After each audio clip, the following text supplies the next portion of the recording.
Welcome back to another episode of What I Watched This Month. Today I'm going to be going over what I watched in January. This was a little bit of a weird month for me, just kind of a rough one in general, but yeah, I guess the movies and I guess cinema is the best way to distract yourself from everything else going on. So yeah, today we're going to be going over, like I said, what I watched in January. The first thing here is If I Had Legs, I'd Kick You. This was released in 2025, and man, what a disturbing and disgusting, harrowing, just anxiety-inducing film. This film is, I guess, spoilers for every film that is going to be talked about in this video. This is about like a mother, trying to. I mean, it's kind of like. It's about a lot of things, but at the core of it, it's about a mother's life kind of just falling apart, to be honest. There's a lot of themes of like inadequacy, feeling inadequate. There's, a lot of outside stresses going on in this person's life, and you really see the toll that it takes on this poor mother here. A$AP Rocky's in this movie, which is kind of random. I did not expect him to show up, but he's in this out of nowhere, which is kind of funny. And overall, yeah, just a very dismal, disturbing, distressing experience with a little bit of like some psychedelic elements in there too that I thought was kind of interesting as well. I do wish this was shot in a little bit more of an interesting way. It is, I feel like, going for a very like realistic look, but I think something like this could be like a little bit more stylized to kind of heighten the intensity of what's happening on screen. So, yeah, a lot of hard-hitting, real and disturbing themes with this film. But if you're into that kind of stuff, go check it out. Okay, next thing here that I watched was Blink Twice, and man, this was rough. I am not gonna lie. I don't even really know why I watched this. That's not true. I know why I watched this. I watched this. Adria Arjona is in this, I believe. I kind of just watched it for her. I'm just being honest, okay? I'm just being honest. I'm a simple man, okay? So yeah, I decided to watch this. You got Channing Tatum in this. I believe this was directed by Zoe Kravitz, I believe, which I think is her directorial debut. Let me just confirm that real quick. Yeah, Zoe Kravitz. This is like your typical kind of rich people bad, rich people crazy type of movie. I think the messaging here is not very interesting at all. And the filmmaking itself is just very predictable. You can kind of just see every little twist and turn that this film takes, and it really is not doing anything that exciting. Some of the acting is pretty bad, and again, I just don't think this story is that interesting, fresh, or engaging. So, Blink Twice, 1.5 stars, didn't love it. But yeah, next thing I watched here was No Other Choice, which I gave 4.5 stars. I absolutely loved this film. This was directed by Park Chan-wook. There you go, guys. Park Chan-wook. This, of course, is the same director of Oldboy, which I actually haven't seen. But yeah, this came out last year. I heard a lot of good stuff about this, so I was like, you know what? Let me give it a watch. Let me see what's up.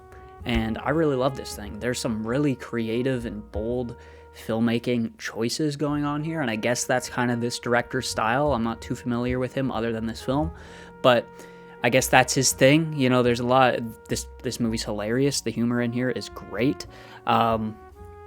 And it's just a wild ride, man. It's just such a fun film. There's some really creative shots here, some really creative cinematography, some choices that just feel so left field and unexpected, but like perfect at the same time, and they just feel right, which is such a hard thing to do.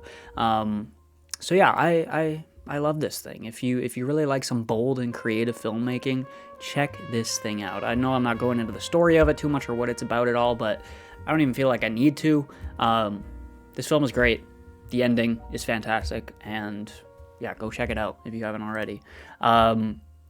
Next film I watched here was The Long Goodbye. I gave this 4.5 stars as well. This was directed by, of course, Robert Altman. This is the first Altman film that I've seen, and I loved this, to be honest. I was kind of a little bit like, meh on it throughout like the first like 20 minutes, because it is kind of like I mean, it's a slower film, of course. Like, you know, not everybody's going to be fully engaged by this or love it. But, you know, it's got such a swag to it, a steez to it, especially our main character here.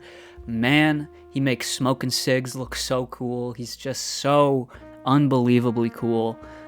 He has so much charisma and just has so much presence on screen. And that might sound like a shallow, like, thing to praise, but I think that is something that is very actually important for a film to be enjoyable, especially something like this, a film like this, where a lot of the enjoyment that you're going to get out of it is the actual, like, is the aesthetic of it and the vibes, the mood. You need someone that has aura. I'm just going to say it. He's got aura. And, you know, he just carries this film. You know, it's kind of this detective story. Our main character is this detective. It's so patient. The screenplay just feels so clever and smart. The dialogue is so quick and witty, but also like patient and relaxed when it needs to be, because our character here is very relaxed and kind of like, you know, he just plays it cool. So yeah, I love this film. I definitely need to watch it again because there's just so many things I didn't pick up, of course. But I definitely see the appeal with this, and I loved it. So there you go. Definitely going to be watching more Altman films in the future. Next thing I watched here was Dr. Strangelove, or How I Learned to Stop Worrying and Love the Bomb, directed by Stanley Kubrick, of course. I gave this 4 stars. I think I want to love this film more than I did. Don't get me wrong. I love it. Gave it 4 stars. Really not much that I would change about it. I just feel like some of the comedy just doesn't quite land for me. Maybe that's like a time barrier thing, or it's like a cultural difference that I just am not fully accustomed to, because this came out in '64. Very old film. But yeah, I mean, there's just so much commentary within this film about, like, obviously nuclear war, obviously, you know, politics, and American, what would we call it? American radical reactionism. Is that an actual term? I don't know, but the kind of incompetence of America being portrayed here is just hilarious.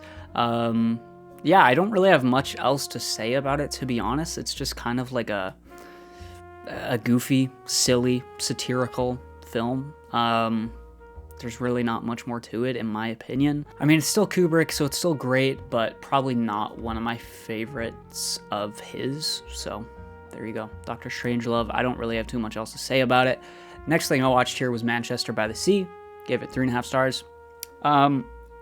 This is a very, like, introspective, heartfelt, personal, human, tender film. You know, a lot of like depressed white boys are gonna really will love this thing. I mean, I'm saying it like it just came out and people haven't seen it yet, but it came out in 2016. Lots of people know about this movie. I'm just saying, like, you know, that's kind of that's kind of who I can imagine would really love this film. So by definition, I should love this film, and I did. I did enjoy it. I gave it 3.5 stars. It just felt a little bit formulaic and a little bit like trying to ham-fist certain things home and trying to hammer home an emotion that I just felt like could have been done a little bit better with a little bit more subtlety. But still, just an unbelievable performance by Casey Affleck here. Michelle Williams, that's her name, right? Yeah. She's great in this as well. The kid, what's the kid's name? He was in the new Love Takes Miles music video. Lucas Hedges, he's unbelievable in this film. He plays that teenage like confidence and arrogance with he just plays it so well. It's so good. You know, this is a very rough film to watch. It did make me tear up a couple times, I'm not gonna lie. So if you're looking for something that'll pull at your heartstrings, make you feel something, definitely go check this thing out. It's pretty solid. Whoa, what the fuck? What, guys? You can't even see what's happening to my screen right now, but this is freaky. I just went back and it It has a full a photo of like gremlins. I think these are from the Gremlins movie. And they're like watching them. Okay, that's weird. I don't know what the fuck that was. Okay, next thing I watched here. I mean, you can see this is unedited, guys. This is low effort DIY content right here, man. We're not cutting that out. Next thing I watched here was The Apprentice. This is kind of the story of, a young Donald Trump in the 70s trying to, make his way, trying to, build his Trump Tower hotel. It's a very, Jeremy Strong is in this, which is really cool, from Succession, of course. He plays Roy Cohn, who is Trump's lawyer, who has like an unbelievable kind of impact on Trump at a young age. Obviously, this film is very like kind of poking fun at Trump in a way, but I also find it kind of it doesn't poke fun as hard as it could. That's not a critique of mine. I actually kind of admire it in that way, because I think it's more concerned with telling a riveting story and telling kind of an honest story rather than, just endlessly poking fun at Trump. So I kind of admire it in that way. I guess my main gripe with this film is the pacing. I really do not like the pacing of this film. I find it to be very kind of headache inducing and jarring, and it's just too fast paced. Like none of these scenes, none of these moments have enough room to breathe, in my opinion. They're all just trying to get to the next thing as quick as possible, which makes sense. You're telling the story of somebody's, not their entire life, but at least almost 2 decades, I think. So there's a lot to get through and a lot to cover. But I just think it doesn't really lend itself to necessarily a great film where you can really sit in these moments. Even just lingering a couple extra seconds on certain shots or certain scenes. Let's stay on Trump's face, who is played by what's his name? Why can't I think of our boy here? Sebastian Stan, that's who it is. Why not just stay on his face? Let that moment linger for a little bit longer. I feel like some of these moments would just hit a little bit harder, and just make you think a little bit more. But it's just it just moves at this breakneck speed. It's on to the next thing right away, which again is my main critique of it. But yeah, still an interesting film nonetheless. It has a lot to say about greed, politics, capitalism, of course, as you would expect with something like this. And Jeremy Strong is fantastic in this movie. I think he actually delivers a much more interesting performance than Sebastian Stan. He's great as Trump, don't get me wrong, but I think Roy Cohn is really the more interesting character, at least in this film, because of the immense amount of power he has, especially in the early stages of this film. You absolutely, at least I did, I fear this man, he's an absolutely soulless, well, actually no, I wouldn't quite say soulless, because you get to see a different side of him towards the end of the film, but during the beginning of the film, he's this absolutely soulless, just snake, just horrible person, just evil presence throughout this film. And Jeremy Strong nails that with his performance. The deadpan stare that Jeremy Strong does in this film just hammers that home so well. So I love his performance. Again, just some pacing stuff that I'm not a huge fan of. But next thing I watched here, I saw in theaters, was 28 years later, The Bone Temple. It's interesting that this came out so quick, so fast after the first 28 years later. Apparently they shot it at the same time as that film. I enjoyed the first 28 years later, but I think I like this one even more. Obviously it's gritty, it's gory, it's action-packed, but also not as action-packed as I expected it to be. It's actually a lot more emotional and patient and reserved with its themes and with its storytelling than I expected it to be. You kind of got that at the end of the first 28 years later, where it kind of takes this existentialist turn towards the end, where it's looking at death in a really poignant and beautiful way. And that ending is pretty much what this entire film is. Don't get me wrong, there's still some very gory, disturbing moments, especially with Jack O'Connell's character, his cult following that he has, where they terrorize this poor family. and it's just absolutely horrifying. But I really respect the patience and the subtlety on display here with this film. Ray Fiennes is unbelievable in this film. He has so many scenes with the alpha zombie, that are just so funny. Like him and this alpha just like dancing together. Because obviously he drugs the alpha with like whatever. What is it? I don't remember what he uses, but drugs him with something. He's kind of just vibing with this guy, which is so funny. He's just like, he has his little underground bass. He's just listening to vinyls all the time. He's like listening to Radiohead and like all this crap. He's such a good character. I love his character so much. I feel like I relate to that guy on like a deep personal level. There's just so much. I could go into so much with this film. The clashing of the, Jack O'Connell's group and Ray Fiennes here, and how he kind of puts on that performance to kind of sell that he's the devil, is just hilarious. And I think he absolutely understands the tone of that scene and just nails it. He goes like 110%, and it's so funny.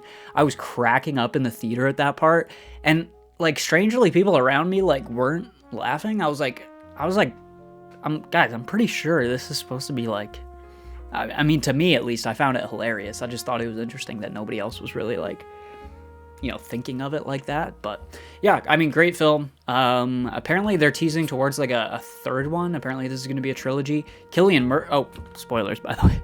Spoilers. Cillian Murphy pops up again, which is crazy.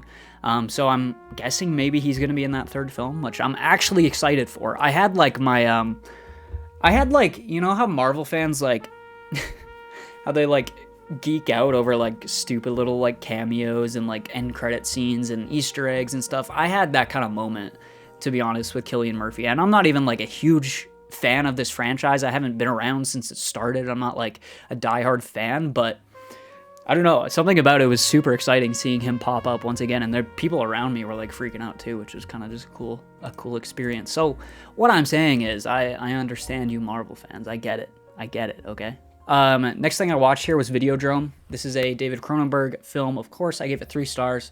The only other Cronenberg I've seen is The Fly, and I prefer that one to this by quite a bit. I definitely need to rewatch this because I feel like there's things that I'm just like not fully appreciating after that first watch. But I just found the